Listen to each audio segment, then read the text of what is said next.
e aquilo me deixou muito mal. O que começou a acontecer comigo e eu não tinha percebido é que uma raiz de amargura começou a brotar no meu coração. A igreja estava num processo de crescimento muito bom, mas quando aconteceu isso e que a raiz de amargura começou a brotar no meu coração, aquilo que estava indo muito bem, de uma hora para outra parou.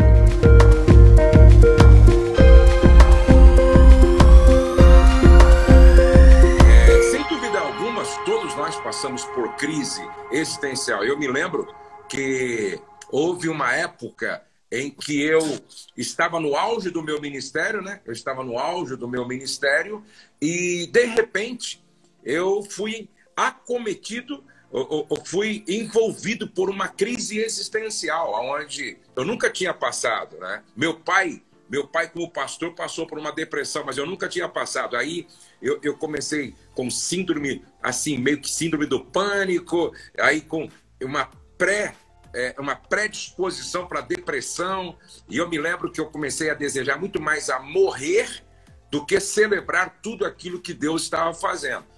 E quem olha para você, por exemplo, hoje, pastor de uma grande igreja, fazendo um lindo trabalho, você faz um trabalho lindo com o seu projeto voltado para treinamento de líderes, talvez pensa que você nunca tenha passado por um momento de crise. Você teve, no seu trajeto, momentos de crise assim? Como você superou isso?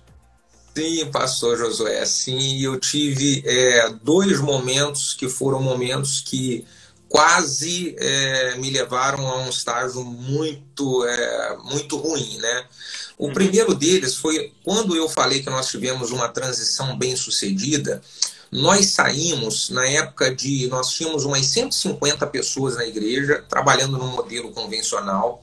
E quando transicionamos, pastor Josué, assim, de 1 ano e meio a 2 anos, a igreja cresceu para umas 400 pessoas, mais do que dobrou.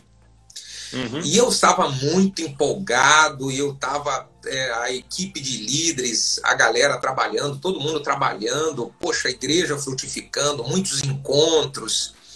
E eu lembro que naquele período eu passei por uma situação dentro do processo de crescimento, que estava um processo de crescimento muito legal, eu passei por uma situação em que eu tive que corrigir uma menina do louvor, que fazia parte do louvor da igreja. O irmão dela era o tecladista, o pai era um mestre de obras que me ajudava na construção, né? E a mãe deles tinha sido uma pastora que a minha esposa ordenou, minha esposa treinou. E quando eu fui chamar a atenção dessa menina do louvor, eu não lembro o que foi que ela fez de errado, alguma coisa, mas às vezes a gente pega de um jeito que poderia ter sido diferente. Você sabe como é que é, né, pastor José? E o que aconteceu é que aquela família ficou chateada comigo. E eu fiquei alguns dias procurando saber como é que eles estavam. Eles desapareceram da igreja e tal, não foram. Depois de 2 semanas, eles entraram em contato comigo e falaram o seguinte: pastor, nós queríamos marcar para conversar com o senhor no gabinete. Eu falei, não, tudo bem, vem para cá. E aí, quando eles chegaram comigo no gabinete, eles vieram para mim e falaram o seguinte: pastor Júlio, não, nós viemos aqui porque nós estamos 2 semanas orando e queríamos dizer, pastor, de que Deus nos falou de que o nosso tempo nessa igreja acabou. E aquela nosso jeito de pastor, né? Eu fui tentar ali ajustar aquela situação, falando para eles que não era dessa maneira e tal, que eles deveriam de permanecer. Enfim, eu fui tentar desfazer aquilo e aí eles persistiram com o negócio, falaram, não, Deus falou, Deus falou, Deus falou. Eu falei, bom, tá certo, então já que Deus falou, tudo bem, vocês podem ir. Né? E era uma família, pastor Josué, que nós tínhamos cuidado deles desde, assim, os filhos criança, aquela história você cuida bastante, né? E eles foram. Eu sempre digo, quando eu estou ministrando e falo e conto esse testemunho, que uma pessoa ela sair de uma igreja e o tempo dela acabar em uma igreja é normal, isso pode acontecer. O que não é normal é o tempo de uma pessoa acabar e essa pessoa querer obrigar com que o tempo de outras pessoas acabe também. E foi exatamente isso que aconteceu naquela situação, pastor Josué. Eles ali levaram junto com eles umas talvez 30 a 40 pessoas que eles levaram. E aquilo me deixou muito mal. Aquilo o que começou a acontecer comigo e eu não tinha percebido é que uma raiz de amargura começou a brotar no meu coração. A igreja estava num processo de crescimento muito bom, mas quando aconteceu isso e que a raiz de amargura começou a brotar no meu coração, aquilo que estava indo muito bem, de uma hora para outra parou.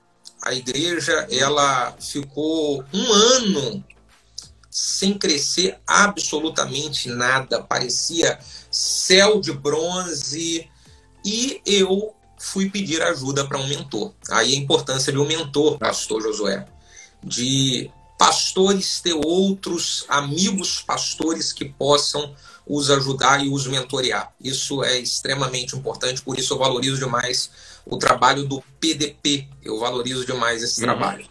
E aí, pastor Josué, conforme eu estava colocando, eu fiquei um ano com a igreja praticamente sem crescer nada, céu de bronze, e eu fui procurar um mentor. Um mentor que me acompanhava, e eu fui perguntar para ele. Eu falei, eu não sei o que está acontecendo, a igreja parou de crescer, as coisas não estão fluindo, nada mais flui no ministério. Por favor, me ajuda, ora por mim, me orienta. E pastor Josué, ele me fez uma pergunta. Uma pergunta ele me fez. Ele virou para mim e falou, Bruno, como que está o seu coração com relação àquela família que saiu daqui a um ano atrás? E eu abaixei a cabeça assim. E eu falei para ele, eu estou muito magoado com eles. Eu estou muito magoado porque o que eles fizeram não se faz. Eu investi, minha esposa investiu e tal. E aí eu fui com aquele monte de justificativa para ele, para querer justificar a raiz de amargura que estava no meu coração. Até que ele falou uma frase para mim que nunca mais eu esqueci, pastor Josué.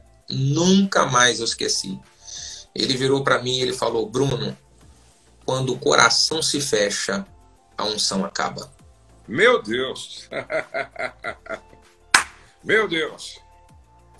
Bruno, quando o coração se fecha, a unção acaba. E o que era que tinha acontecido comigo, pastor Josué?